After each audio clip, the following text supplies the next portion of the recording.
While you wait, why not relax with some fragments of silicon?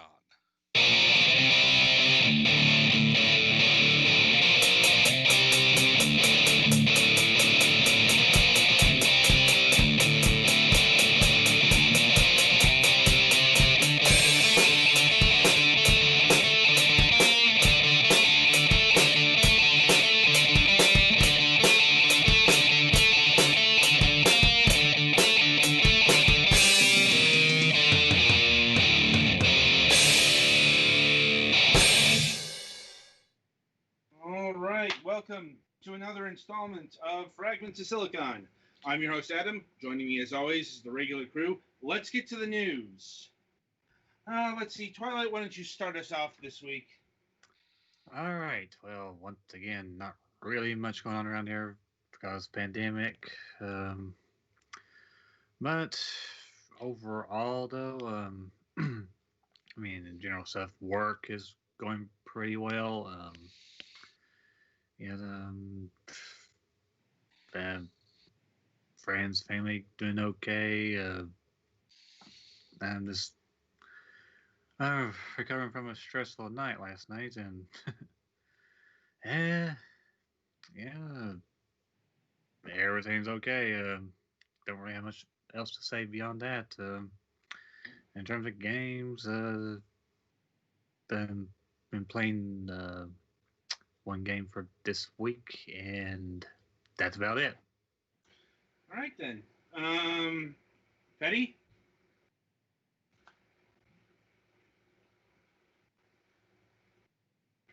You have to unmute yourself after you play the music, Petty. You know what?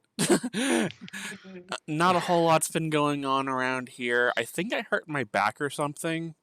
So when my mom's next round of therapy gets scheduled, I'll see about making an appointment with my doctor so it doesn't conflict with those and see about getting it looked at. Mm-hmm. And yeah, other than that, not a whole lot. All right. So next victim. Alex? Well, I took a couple of days off this week because I figured it would be stressful, so You were today right. I haven't done much aside from play a little bit of video games and try to watch relaxing videos. And tomorrow, I guess I'll probably try and do some cleaning and stuff, and I don't know. Still not a whole lot going on. It's not as I think it's less chilly than it had been, but it's getting there, which is not surprising for November in Maine.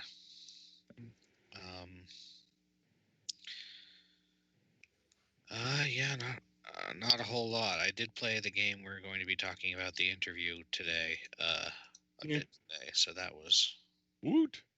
fun. So All right, I guess it's my go. Let's see. My week has mainly been filled with tech support. Better you than me. Like teaching my mother the new phone is arduous. Like because Can't confirm. yeah, it's like she's like, how do you pull this up, and how do you do this, and what did you do to do this? When I go and do something that'll take me 2 seconds, but Poke the thing, and it does the thing. Yeah, it's along those lines, and that does, and yeah, she says it's not, no less arduous for her because it makes her feel dumb. I get that, but I'm still the one who has to fill in those informational blanks, and just the worst. Hopefully that's over with, mostly. But aside from that, it's actually been fairly cold down here. Like it got in the 40s the other night. So does Florida cold? More or less. Like, yeah, that is cold for Florida. It's supposed to warm back up tomorrow, so we got this seesawing weather going on right now, or aka really flu weather, because hot cold. It does things to your resistance. Outside of that, yeah, yesterday was spent dealing with election anxiety. But we'll have much more on that on our other show. Like, um, and yeah, that's about it for my news this week. So, merrily, we shall roll along to the interview portion of the broadcast. And joining us this week is Nathan Fouts of Mommy's Best Games. Hello, everyone. Yes, how are you doing today? I'm doing good. I live in a fantasy world where I play video games all the time, so I don't know what everyone's problem is. All right. Take me with you. Come along, good sir, and we shall explore. It's wonderful out here. Yes. Right.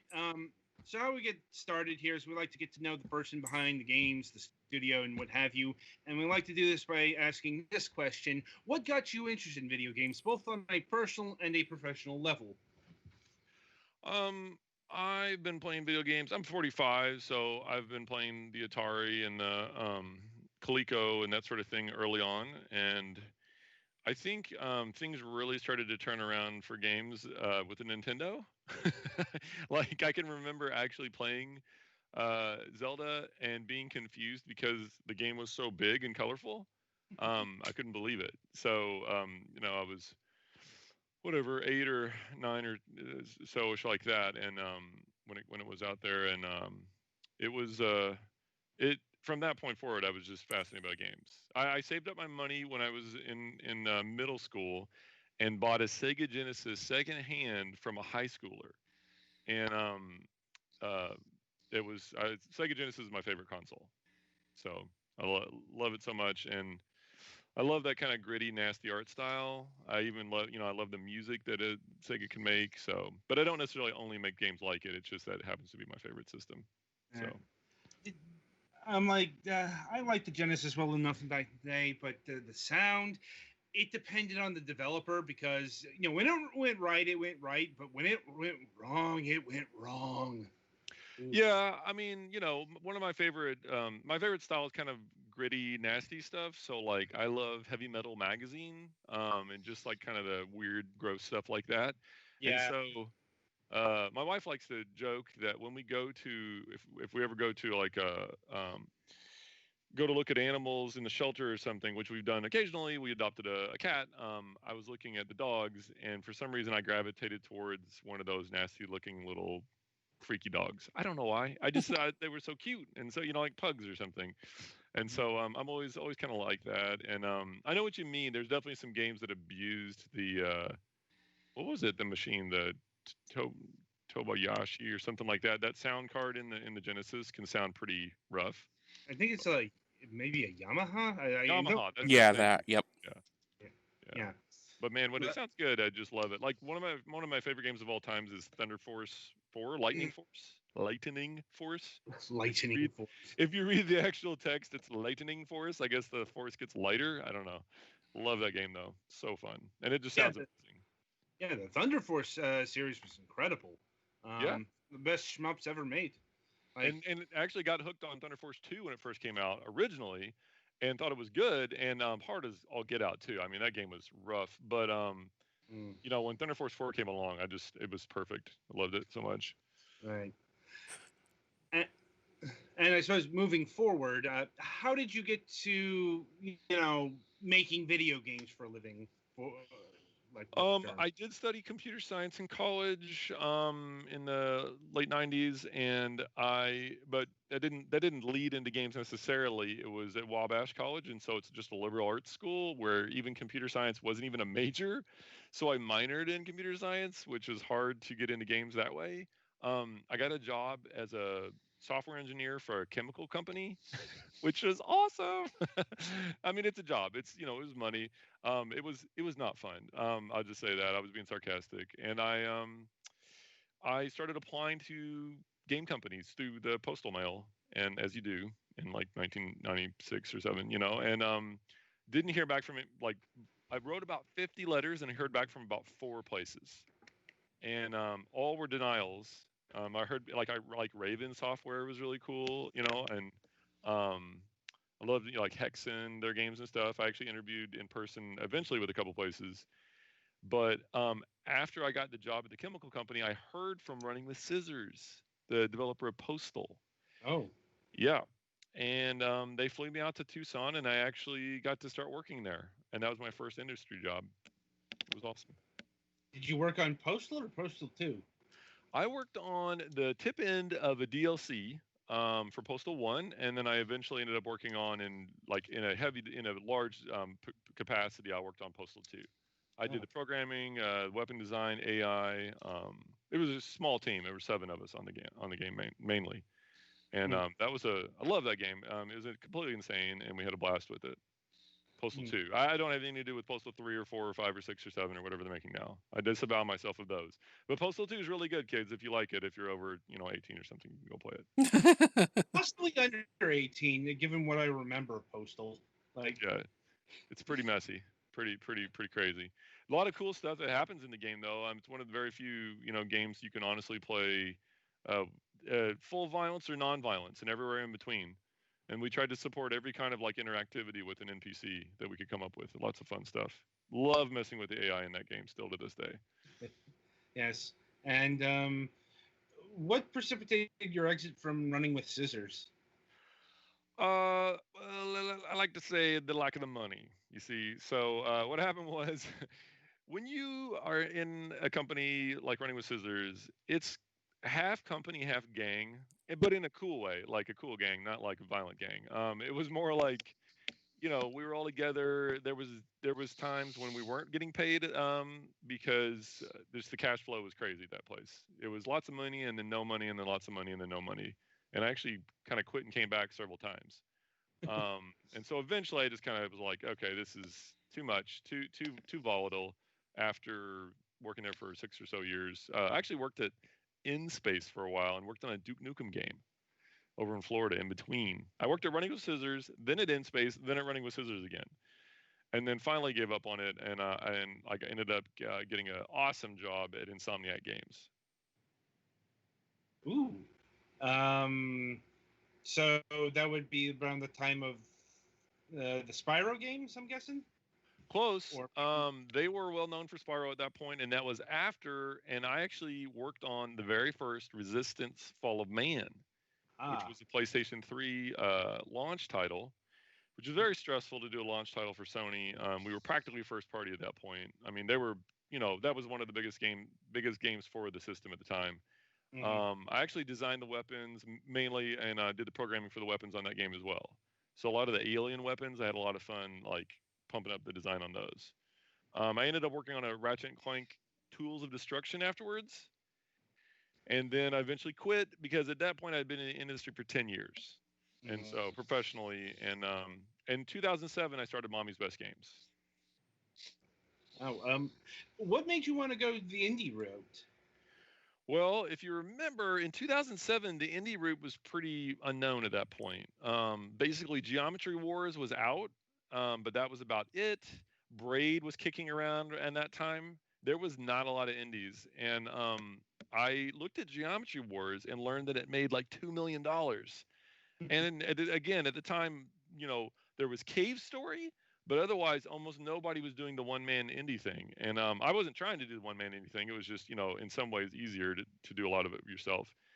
And so I started the company, Mommy's Best Games, in 2007. And my very first game was Weapon of Choice.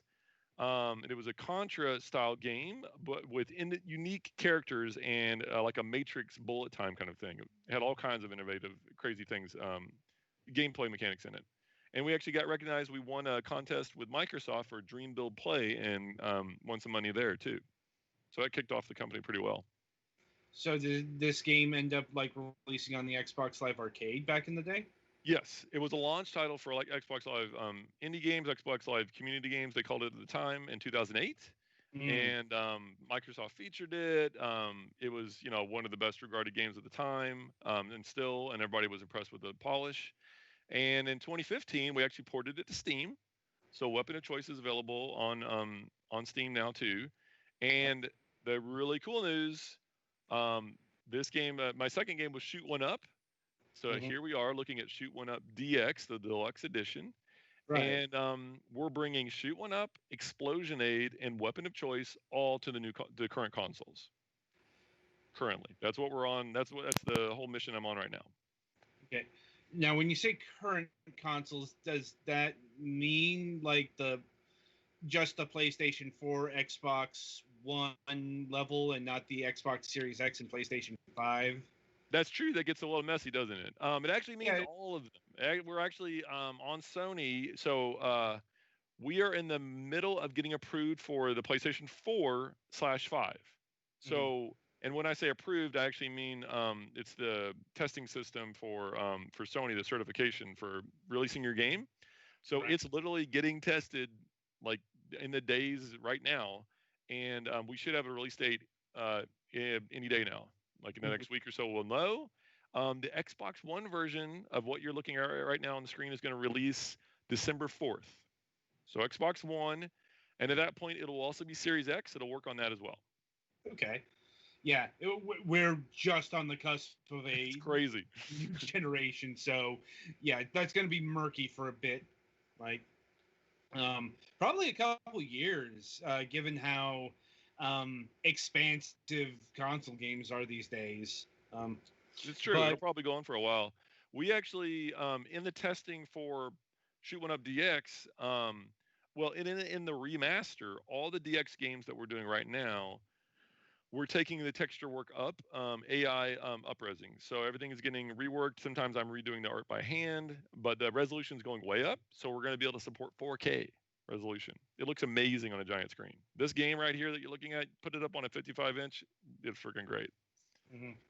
Right, and I suppose we should focus in on the game itself. I mean, okay, as I'm sure people can see from the footage, Shoot One Up is a pretty unique spaceship figure. Like, because you're controlling what, like 8 ships simultaneously or something like that? You start with 3. However, you accumulate more ships every time you get a 1-up drop. You can have up to 30. And it's 1 or 2 players, so there can be up to 60 ships on screen. Right. It's madness, and it's awesome. I love arcade-style games, so the 2 players drop in and drop out. I mean, it's local only. There's no multiplayer, but if you got a friend or family there, boom, just jump in and play. I'm hoping to play this with a friend some. I just didn't have access to a friend. Yeah, well, I know COVID's rough right now, but you see him and come over. This game, so Shoot One Up DX, Shoot One Up originally, I made it because I love shoot 'em ups, but I know a lot of friends are turned off by bullet hell games. I don't know about you guys. It's a different style. I'm bad at them, but I think they're cool. Yeah, it depends. Like, I like Ikaruga, but I just never went nuts over it like a lot of people did. Like, yeah. You know, it's like the Dodon Patchy games. Those are like full on bullet hell, like just curtains and curtains. Yeah. There's that Mushi Shihima game that's nuts that everybody shows is like the Death Label version and stuff. With tons of bullets. Not gonna lie, I've always been more a fan of, say, R-Type or Gradius. There's my man. There he is. Yes, totally agree. Well, if you look on screen right now, my art style, my design style is more about, I guess, encounters. So like monsters, creatures, situations. So watch this. He's got these little one-eyed kind of flapping bird creatures, and I create like formations and that sort of thing with them. And yes, there's a lot of bullets, but it's more, you can see formations, you can see kind of patterns, and so it's a little bit easier to handle. Also, you generally have more bullets than they do. Yes, that's right. So Shoot One Up was created basically, in my mind, to help get more players into the shoot 'em up genre and just let them have fun. And so this is not supposed to be the hardest game ever made. It's not supposed to be, the most insane, but it's supposed to be, basically, to me, it's like a power fantasy. I love it. I love you just keep getting more and more ships. And there's a chilled mode. Except for those wall enemies in the last level, they're kind of assholes. Yeah, they are total buttheads, and there's a little bit of a paradigm shift there. I kind of figured I liked kind of spiking the last level, honestly. I'll be honest. I did notice that for the last 2 bosses, you have to spend So the other way it goes is if you look at the numbers under the left side of the HUD thing there, the icons under the left side of the HUD, where there's a number of icons, those are displaying approximately your firepower level so far as I can determine. And when you make your ship smaller, you're not doing as much damage, but you avoid damage. And the last couple bosses require you to spend a lot more time in tight together mode, in where it's literally you're too small to even get the big fuck off laser. I will point out, yes, that's true. So those little icons, the little pips that show up, they tell you the multiplier as well, but they also kind of give you a gauge on how strong your laser is, and the plasma auger. And I'll give you a hint. It actually supports tapping the button for more bullets. Okay. And when you tap the button, your ships actually shoot 2 bullets on the first tap. So what happens is if you tap hold, you'll get 2 bullets right off the bat, and then a stream of bullets sort of in series. And so if you're like, oh no, and you squeeze in tight on those, you'll actually do more damage that way by tapping it fast. So I wanted to make sure support that. But I agree, yes, those last bosses are kind of tough. I did have a question about when you're in free flight mode like this, Yes. or when you're in flying to the left or flying down mode, you're always shooting in the direction of your overall flight pattern. But in free flight, are you just does your aim fire always go toward the center of the screen, or is it against the direction you're flying, or what? It goes towards the center of the screen. Well, your ships are actually trying to aim towards the middle, so that lets you pick what direction you move. And so there's only a couple spots in the game where there's a branch which gives you free flight. But I'll tell you a secret, because you guys are friends. If you fly in a free flight mode, even though it's hard, if you fly all the way to the right, there's a special power up. So if you get distracted and start trying to dodge stuff and turn around and go up, down a little bit too much, you might not make it there. But if you can fly to the far right in free flight mode far enough in levels 2 and 5, you'll find some special power-ups. Are you talking about the thing that unlocks the other ship, or? I am, but there's a special MBG pie in those levels. I noticed. I saw what you needed to do to unlock the other ship, and I figured since the first time through, I was just or the first couple times through, until I beat the game, I was just trying to make sure I got through it. The indicator is that the split things is harder. Yeah. So yes, if you go to the right. I was on my second playthrough, I figured that I didn't see any of those things on my going straight. Maybe it's on one of the branching paths. Yep, there you go. You found it then. So, here's the boss from the main for the title. This is Mecha Lilith, and had a lot of fun. This is the stage that menu option is for, correct? The robot girl clothes menu option. Yes. So we actually I'm gonna probably we actually had to add that from Microsoft when we ported the game to Windows Phone. So, but then when I put it back to Steam, I was just like, we'll just have it in there, and have it like if people want to toggle off the bikinis, because the girls aren't naked, but Microsoft's lawyers freaked out. So yeah, and when they are, they're censored. Yeah, they're censored. Like they're covered by wires and stuff. So and they're like android ladies of different sizes. It's very strange. So this is supposed to be like an android graveyard. So that she presides over Mecha Lilith here, shooting out of the front there. There she goes. I got her. So now the game wraps. The video is going to wrap here. We can see the beginning again. But yeah. So I suppose my question over Shoot 1 Up DX is about the DX part. Like, what's been changed? What's been added? Why is this a deluxe version of Shoot 1 Up? So, like I said before, the art is up-res to 4K. So that makes it look even snappier on a giant TV. Looks really good. It runs at 60 frames a second on the Switch. Was no easy task, I'll tell you, because even in 2-player mode, if you get 60 ships together for 30 and 30, you can actually pick a power up called the Ghost, which duplicates your ships as well. So you can get up to 90 ships, and you can all be shooting. It's insane. So to get that to run on the Switch was hard. So there's only one that you can. If you have Ghost, there's only one Ghost, even if you're in multiplayer. Yes, I'm pretty sure it's pretty hard to get Ghost for both. I don't know if I've actually ever seen that, because it only drops after a certain Oh, amount. good point. Yeah, you need It to would have. be hard to pull that off Yeah, because you need to like you get want to. 2 and keep both power ups on the screen for long enough. Exactly. Maybe if you let them hang around for long enough, then you could grab them at the same time and have 120 ships. But they only last for a little while. In terms of the content, the DX version has 2 brand new levels, and it has 12 new enemies and 2 new bosses. So there's plenty of new content in the game, and we have online leaderboards for every system, and they're really good.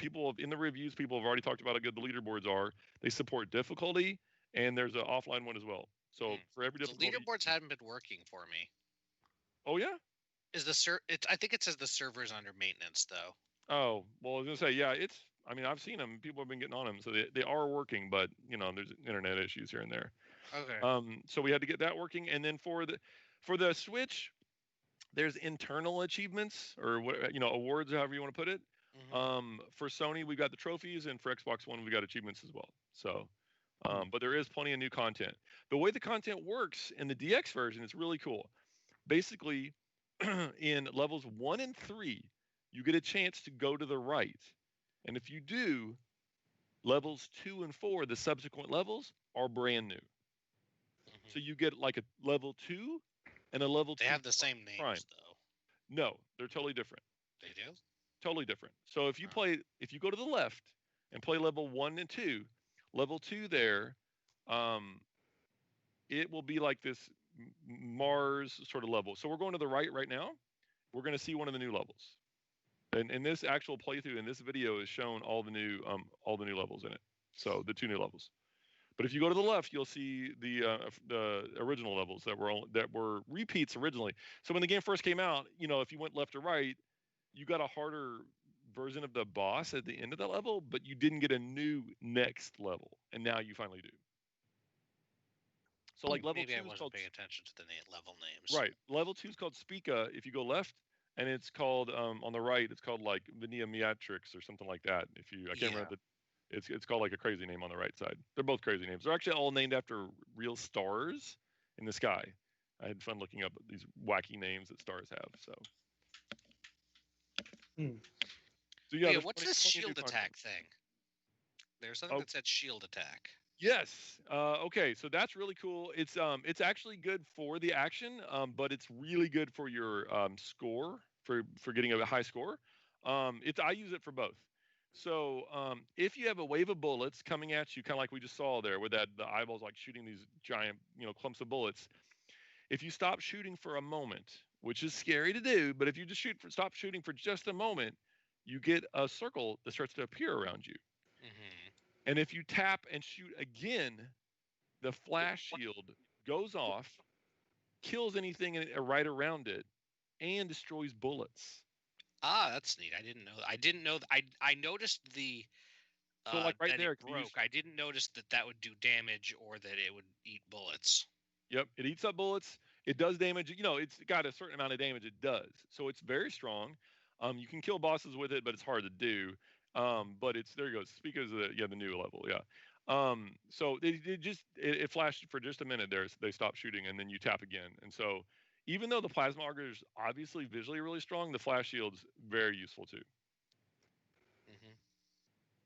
Oh, these guys coming in right here, those little pink heart weird creepy things, they're called the jelly mothers, and the jelly milkers, and the little jellies coming out the back are insanely score pumped up.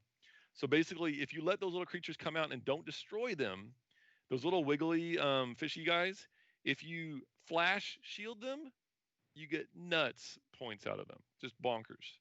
Okay, interesting. Yeah, this is probably one of the best levels to go for score in this level. If you can milk the jelly milkers, that's literally why they're called that. If you can just like tap shoot the mothers that are shooting out the little babies, and then flash shield them, you'll get crazy points. And that's from the alternate path on stage 2? Yep. So this alternate path here isn't necessary. If they go to the right, it's not necessary, but then you can get the secret bonus on the far right if you can get there. And so you see how those medals are already big from the jelly babies coming out? If you get a multiplier on them, which your shield gives you a strong multiplier, you get these huge medals. Like you can literally get millions of points out of them. And it's awesome. So that's what I did with the new level design, is kind of throw in these like crazy score bonuses if people are good at it. Well, I suppose another question is, what made you want to revisit Shoot One Up and make a deluxe version in the first place? It's historically gotten it's one of our best selling games. It's one of our best reviewed games. People talk about how innovative it is. Lots of reviews do. And so when we looked at it, the sad part is when you look at consoles, you're just losing all this content, right? And so I like PlayStation 2. I like PlayStation 3. You know what I mean? I like, the original Xbox. I would love to just have access to those games. And so you end up losing out on them, a lot of times when you move or you got to rebuy them or whatever. So instead of just porting our games to the new systems and calling it done, we talked about it and it was just like, well, what if we try to bump them up some, you know? So instead, we could have done a quick and dirty port in like 2 months and just called it done, but we just want to do a better job on them, honestly. Have the nice leaderboards, support all the trophies and achievements, and up-res the graphics. And so, yeah, it's more work, but I think they came out better for it. And did you develop all three versions simultaneously, um, or like was the Switch version the one given priority? Well, so I'm working with another group. I live in Indiana, live in Indiana, and I work with a group in Kentucky, and they're really good at Unity ports, and they're friends of mine. So their group's called Super Soul. And what we did was the original code base was built in an old thing called XNA, and that was what all the games from Xbox Live Indie Games had to be made in. If you guys remember XNA games? Yep. Yeah, I have a few friends who built in XNA. Nice, nice. So it's you can port, but there's other things that are picking up the kind of the gauntlet and running with it from XNA. But we decided to switch over to Unity because it's got even more portability. And my buddies there at Super Soul, they ended up making an interface, basically a conversion process to go from XNA to Unity. And we've been building that sort of middle engine to convert. There's the pie. You see the pie bouncing around? That's giving you some. If you flash shield that, you get bigger points out of that too, and that'll give you one up if you grab it. Anyway, so we're building the system to convert XNA games over, and we did prioritize the Switch just based on sales on all figures basically. So we're leading on Switch on everything. Microsoft and Sony actually don't mind. They just kind of ignored it. They just said as long as you launch concurrently for PS4 or Xbox One on every game, we'll be happy. Okay. And the Xbox One version is coming out in December, correct? Yes, we're actually doing pre-orders on November 11th. So it's $5.99. Lock in a pre-order. It'll help me out. Let me know how the sales are going. But yeah, November 11th, right after the Series X comes out, you can pre-order it, and then December 4th will be Xbox One. And if there's any good news in the world, then the PlayStation 4 version is going to come out then as well. That's really what we're targeting. I just can't announce the date yet because we aren't 100% certain. I want to get it through the certification process first. But it's looking like early December for Shoot One Up DX. And then we're going to move on to the other games. And is the deluxe version of Shoot One Up getting backported to PC? So, yes, the Steam, I haven't really announced it yet, but the Steam version of Shoot One Up has some new content in it, but it doesn't have those brand new levels. And so, yes, we're going to do a free update, a free patch for all Steam users that already have it, and they're going to get Shoot One Up DX over there. Okay. All the new content. And I suppose my final question in regards to Shoot One Up DX is, do you have any plans for a physical release? Well, I will say I would love to do it. Limited Run actually published our previous game. We have a giant arcade adventure game called Pig Eat Ball. It's out on Switch, Xbox One, PS4, and Steam. Pig Eat Ball is kind of like a whole bunch of arcade games squished into an open world exploration game. So it's all hand designed, not a roguelike. There's 200 plus levels in it. It's very fun. It's an action puzzle game. So Limited Run loved it, and they actually published it. And we sold out of all the copies of that. So I'm not saying Limited Run's going to do Shoot One Up DX, but I'm very excited about somebody doing it. still talking to people. I have one other gameplay question. Yeah. Sometimes I end up with more guns. How does that happen? Okay, good question. If you look on the screen right now, he's got 10 ships. He can shoot forward, backwards, and to the right. Every 5 ships, you get a new upgrade. Oh, okay. So let's see if he takes a hit here. So the maximum is looks like 2 forward, left, right, back, and then front diagonals. Yes, you get the diagonals. It's awesome. You are just out of control at that point. It's again, you keep losing ships, but it's really strong. I've been enjoying playing in goof off mode. Yes. So if you beat the game, what he's referencing is you unlock several other modes, and one of them is goof off mode. And it's just personally, I just like to chill out. So sometimes I don't want to beat my head against the game. Goof off mode gives you way too many 1-ups. Yeah, it's a blast. So you can do it in any difficulty too. You can take on hard mode and just have way too many ships. It's great. So. Yep, I like to just give you the options and give you the control over the game, and you can actually control the gameplay speed as well. So you can speed up the game. That's a normal thing. Goof off mode says it like deactivates leaderboards and somewhat. Yes. But lowering the game speed doesn't. Lowering the game speed does deactivate the leaderboards. You don't post the leaderboards. If you go 100% or more, you'll post to the leaderboards. Oh, okay. Yeah. But yeah, it deactivated it. Yeah, well, I mean, I'll check, but yeah, we've tested it. It should be like that. And what happens is we support a lot of accessibility options in the game. So there's all kinds of options for anybody to be able to play the game, anybody to enjoy it, even to the point where it's one button shooting, or not even shooting, it's auto shooting. But we also let you take the gameplay speed down some, so that it's just not as stressful. And I like to play. Sometimes I play chilled mode on like 200%, and it's a blast. You just fly through the game, and it's not that hard. And sometimes I play like real methodical at like 75% on serious, and it's fun because you just get more of a chance to move in there and do your flash shield or stuff like that.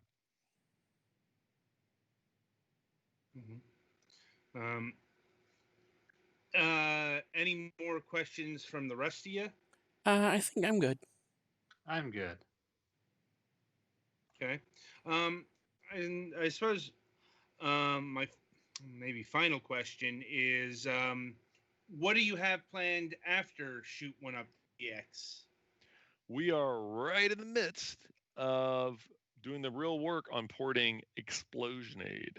So if you like mech games at all, 2D mech games like Target Earth or Cybinator on the Super NES or the Genesis, you'll love this. Assault Suit Lanos, any of those games, Explosionade is awesome. It's different from them, but you basically are storming these little alien strongholds. There's like 40 levels, and you got to keep busting through their little bases. And the really cool part is you get these giant grenades, and you get a bouncing shield, this bubble shield. And so there's again some more gameplay innovation in Explosionade, and we're going to bring the Explosionade DX version probably in a couple months or so to all consoles. And then after that is that Contra style game, Weapon of Choice DX. Okay. And yeah, I suppose my final question here is, do you have anything original in the works? After all these ports. We do. And it's like, if you like running guns or any of this kind of insane action, I basically, even if you look at Pig Eat Ball, which is a little bit tamer and not a shooting game, I always try to bring an original gameplay mechanic to an established arcade genre or action genre. Okay. So I'll leave it at that. I can't say much about the new project, but we are working on something. Okay. Certainly, we're certainly interested to see what that ends up being, and we might have you on the program when that's ready to be talked about, or when one of the other ports are nearing completion. Cool. All right. But in the meantime, the game is Shoot 1-Up DX. It's currently available for the Nintendo Switch at $5.99. I'm assuming that's going to be the same price on the Xbox One and PlayStation 4 versions as well? You've got it right. Okay. Yep. And those are, or at least the Xbox One version is launching December 4th. And hopefully the PlayStation 4 version is there or not far behind. Fingers crossed. and go pick it up today or pre-order, depending on your system of choice. Petty, play us to the next segment.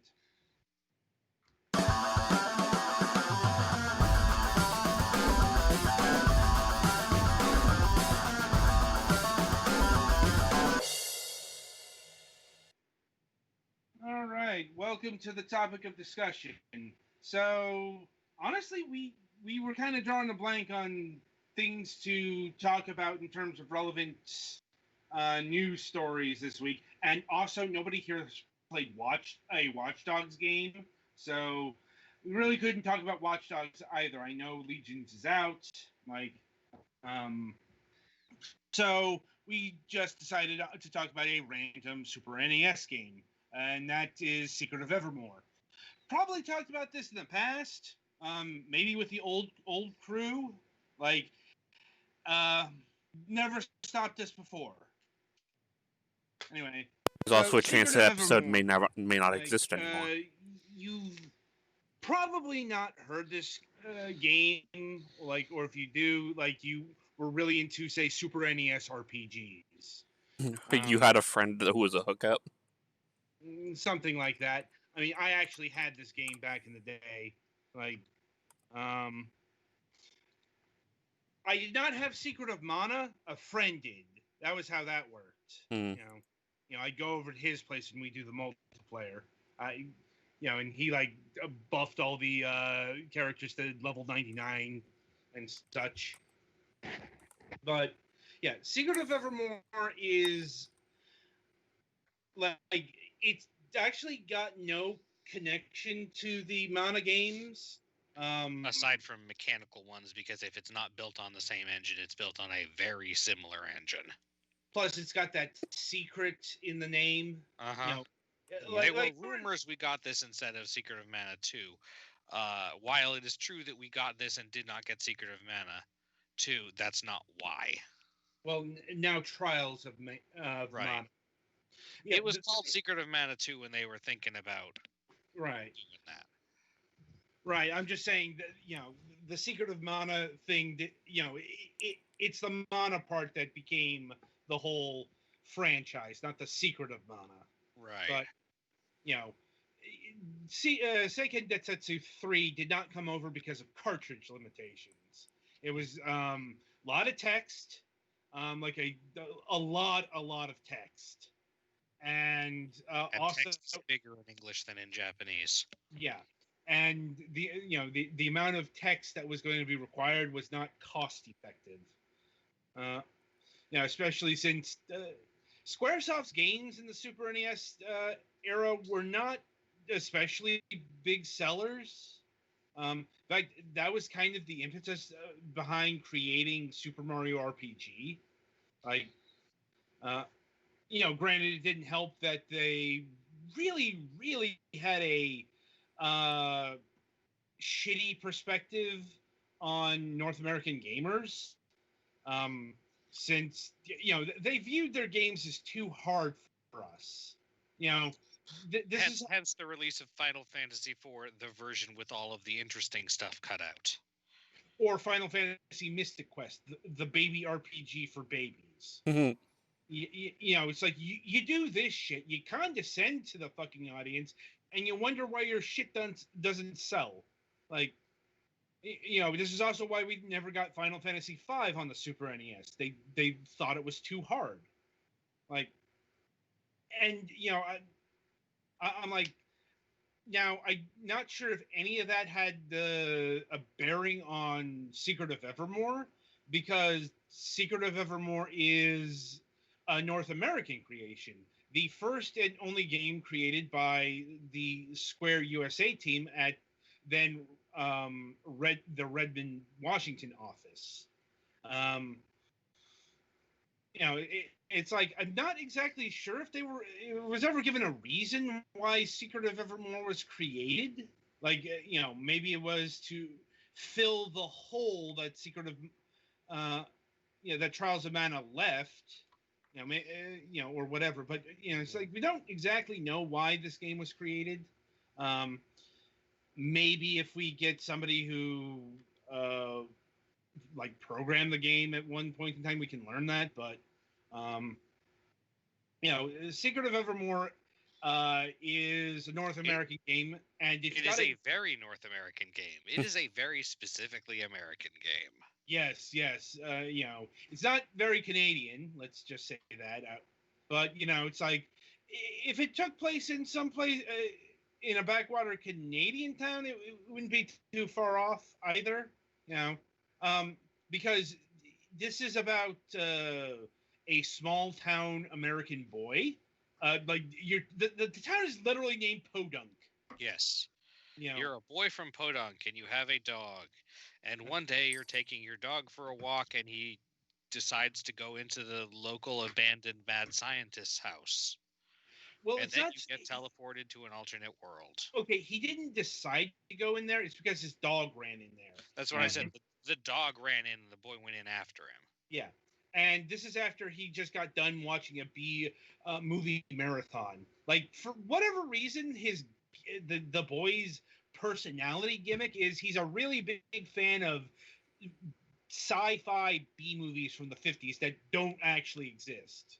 Like, he'll constantly quote... Well, the reason they don't actually exist is because licensing and shit. Right. Like,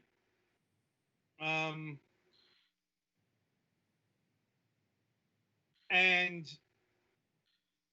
it works well enough. Certainly a lot more character than a lot of protagonists from this era will get, quite honestly. Less than some. As in Secret of Mana, your character is not a silent protagonist, although he doesn't talk that much. No. But he's, he like the boy. That's his official designation because the boy and the dog are nameable characters. Well, at that point in Secret of Mana, it was the boy, the girl, and the sprite. So. Like. So it's working off those lines, but the boy has a personality. Is quite talkative too. Like, once again, much more talkative than a lot of protagonists from this era. Obviously, that's going to depend on the game. Like, he's not. He's about as chatty as I'd say a Final Fantasy protagonist. But. Certainly more audible than, say, Chrono or Link. It's like... But yeah, so you're sent to this world called Evermore, which is... How do I describe this? It's basically an artificial world that the mad scientist made for himself and his friends that they are now stuck in because something went wrong, because of course it did. Yeah. Well, of course it did. Otherwise, we wouldn't have a game. Yeah, and the it's divided into segments for the mad scientist and his three friends that are each differently themed. You got where you first show up and then don't get back to for most of the game is a space station that the mad scientist is on. There's a prehistoric era for that the person there is like his niece. There's an ancient Greece area and a medieval area, and I forget who the humans for those are. One of them is a museum curator, though. The other is the librarian. Yeah. But yeah, and your job is not even necessarily to set right what once went wrong. That's more honestly incidental to the main quest, and that's get the fuck out of here. Right. It just so happens that in order to get out, you have to fix the thing. Because specifically, the evil butler robot, who is blatantly evil, and it's not a goddamn spoiler, broke it. Yeah, and he hates you because, well, his particular gimmick is he's obsessed with cleanliness. And I guess you're unclean or whatever. Well, you have a dog. Yeah. I don't think it's possible for a dog to be clean. It's honestly, there's honestly not a whole lot of motivation behind what Dalton does. I think that was his name? Carltron, that was it. But yeah, like honestly, that would be one of the weaker aspects. The villain is, even for the age, fairly one-dimensional. I'm like, and he's trying to replace the leaders of the various worlds with robot duplicates because it fits into robots his, are less gross. yeah. Like once again, there's not a lot to this character, if I'm being honest. Um, Spoiler alert: you don't really directly fight him. Like, you fight a version of him. It's weird. Um, like it's his guardian. I don't remember what they called it, but it's the last boss, and it's kind of it's made in his image, but it's not him. Mm-hmm. No, in fact, this is a game where there's more gameplay to it than there is story. Yeah, and that might have been one of the reasons why this game failed. Because, yeah, spoiler alert, Secret of Evermore didn't do well, or it didn't do well enough to become a franchise. Or shit, it's not even seen a port. Secret of Evermore has never been re-released. It's still basically stuck on the Super Nintendo.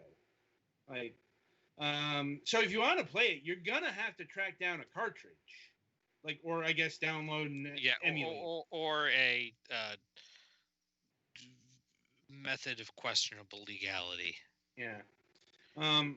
Also worth noting, this was one of the few RPGs that Europe got during this point in time, because, as rough as it was living in North America when it came to JRPGs, is nothing compared to Europe.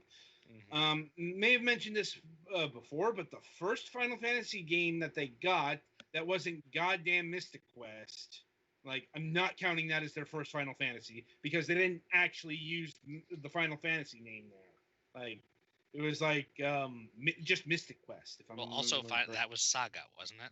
Yeah, it's like it's not even an actual Final Fantasy game. Like, unlike Seiken Densetsu, that was actually just for the name recognition. Yeah, it's also worth noting that the Mystic Quest actually uses some sprites from Final Fantasy Legend 3, which is just a dressed up Saga game. I'm not remembering which branch that was exactly, because there's a few of them. Like, it's not the same as like Romancing Saga or Saga Frontier or God Help Us Unlimited Saga. Like, anyway, but it's one of the few RPG things that Europe got, because they got Terranigma. That was their one. They didn't get any of the Final Fantasy games. They didn't get Chrono Trigger. They didn't get any of the Breath of Fire games. They didn't get fucking Super Mario RPG. Like, the amount of stuff that they didn't get versus the amount of stuff that they got is... Japan didn't get Secret of Evermore, but I don't know if they really would have wanted it. Yeah, it's like, that's probably why it was canceled. Not just it doing not so hot, but the original North American release was October 1st, 1995, which is a fair enough amount of time to, it's late stage Super NES, but it's still, fair window to release that, and it came out in Europe and Australia in February of 1996. Once again, fair play. This could be another reason why this game got canceled for Japanese release, because of translation issues. This is what caused Super Mario RPG to not get translated for Europe, because it's not just a matter of having an English version of that. You need like a French and Italian. You need a couple of languages there. And it's an RPG. Like, so... it was basically evaluated that the cost of doing that in late 1996, were, post N64, just wasn't going to work out. No. Unfortunate there. As far as Secret of Evermore goes, it as a game, it's fine. But it's definitely the lesser of the secret games. I think that, and I mean that literally, too, because it's got a lot of stuff that mirrors Secret of Mana, but it's just less. Yeah, you got 2 characters, but you can't do multiplayer with them. It's just sometimes you'll have to switch to the dog. Well, a lot of the time you'll have the choice of playing as the boy or the dog, although the boy is generally the better choice because the dog is kind of gimped in terms of options. Well, but there will be times when you have to play as the dog or can't. Yeah, the other reason you don't want to play as the dog is if the boy dies, you automatically die. You know, it's one of those. The dog doesn't know the revive alchemy. Yeah. Yeah, so you got that. You've only got 4 types of weapons as opposed to the 8 types of weapons in Secret of Mana. Although, technically, you end up with more weapons at a time. Like right. on Ring Select, you actually end up with 16 because you can get... There are 4 kinds of weapons. It's a spear, a sword, an axe, and a bazooka. But you get one of each of those in each of the time period zone things. Right. And you don't, like, upgrade the old ones into the new ones. You just, at the end of the game, you have your Stone Age bazooka, your Space Age bazooka, your Ancient Greek bazooka, and your Medieval bazooka. Mm-hmm. Although you really only want to use the newest ones unless you really level up the older ones. I don't think there's any particular reason why, if you level them up equally, the old ones are better. No. And I suppose the one nice reduction was the charge-up system. That only goes up to level 3 here, as opposed to, like, you could charge those weapons up to level 10 if you got them fully upgraded. I think it's 8. But yeah, in Secret of Mana, you can charge your weapons up ridiculously high if you get them to full level, but it takes long, slows you down for the entire time that you're charged, and the attacks aren't that much better. Some of them are like really good AoE things, like one of them is like you spin around the screen, I believe, but not worth it. No, it's like at a certain, like, I think I might have gone up to like level 3, and then that was fine because it takes a long time to charge those things up to full level. Like, it's not practical. And I think that was the thinking behind reducing the charge level here. Now, the magic system is definitely the most interesting thing that is going on in terms of Secret of Mana's systems here. Because it's not magic, not technically. It's alchemy. So instead of, magic with magic points, it is alchemy with spell ingredients. Yeah, with alchemical reagents. And you have to actually keep a stock of the specific reagents. Like, a lot of alchemical formulas use... I think all of them only use 2 reagents. Mm-hmm. And a lot of them that are the only ones that those 2 reagents are used for, but there are some formulas that use the same reagents as other formulas, which can put a limitation on how many times you can use one or the other. Right. And yeah, like, I think the maximum amount of spells you can cast, like, say 50, because, like, not, like 99, or it could be 99, because the max amount of spell ingredients you can hold is 99. It all depends on the formulae, because certain amounts will take certain amounts of ingredients. Like, yeah, you don't learn them by leveling up. You have to learn or find the formulas. Yeah, because worth noting that you can upgrade your spells with frequent usage. Same as in Secret of Mana. Pretty much everything upgrades by doing it more. Yeah, I mean, this is, like, there's the whole thinking that this is a replacement for Secret of Mana was not cut out of thin air. Like, truth be told, there's a lot of that DNA in this game.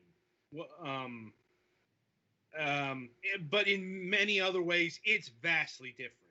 The story, just the whole atmosphere, the writing, it's very distant from Secret of Mana. Now, its soundtrack is worth noting because it's the very first game that was done by once acclaimed soundtrack producer Jeremy Soule, and now asshole who has been alleged to have engaged in sexual harassment and rape, um, and whose reputation was already kind of on the downswing before that shit came out last year, because he kind of went up his own ass with the Kickstarter project that's like still not out. I don't think I remember hearing about that. Like, but yeah, the music is pretty good for the game. Yeah, I'm just saying, it's worth noting that this music was composed by not a confirmed sex pest, but an alleged one. Mm-hmm. So, and there are people who are sensitive to that. It's like, then again, it's not as if you could buy a copy that he might get money from, even if you wanted to these days. Yeah, it's like, I don't think, it's not. Yeah, the Secret of Evermore soundtrack was never put on CD because that was just becoming a thing here in the States. Like, the very first soundtrack that got released on CD in North America. Try to guess the game. GoldenEye? No, but you're in the ballpark. It was a rare game. Perfect Dark? No. Donkey Kong Country. Oh, right. I think I remember that. Yes. Yeah. Like, that was actually that is apparently the very first Western game that got pressed on disc. Its actual soundtrack. You mean? Yeah. Yes. I'm not saying that is the first Western music on any sort of medium or anything like that. I'm just saying, like, this is like the first official CD soundtrack, as far as I know. And Rare did keep doing that because there was like the Killer Cut CD from that same generation. Not sure how long they kept up with that, but my point is, so it was a thing that happened in North America, but just barely. To say nothing of, like, Squaresoft music regularly got released on CD in Japan. I mean, fuck, they were releasing things like Rearranged soundtrack and like the Secret of Mana Plus thing, shit like that. But Secret of Evermore, like, I don't think it ever got a CD soundtrack. I could be wrong. Maybe that's something that got released later down the line. Maybe that's something you can buy digitally. I don't really know. Probably but not. Certainly, though, the game is not actually available currently. New. It's available in the sense that you can go buy a used Super NES game. Right. That's right. It's not for sale new anywhere currently. Yeah. I mean, now as far as the soundtrack, you can listen to it on YouTube. Apparently it's the full soundtrack upload as well. So apparently it's from the Square. I hate it when you don't include some of the things, but yeah, it's apparently from the Square label. So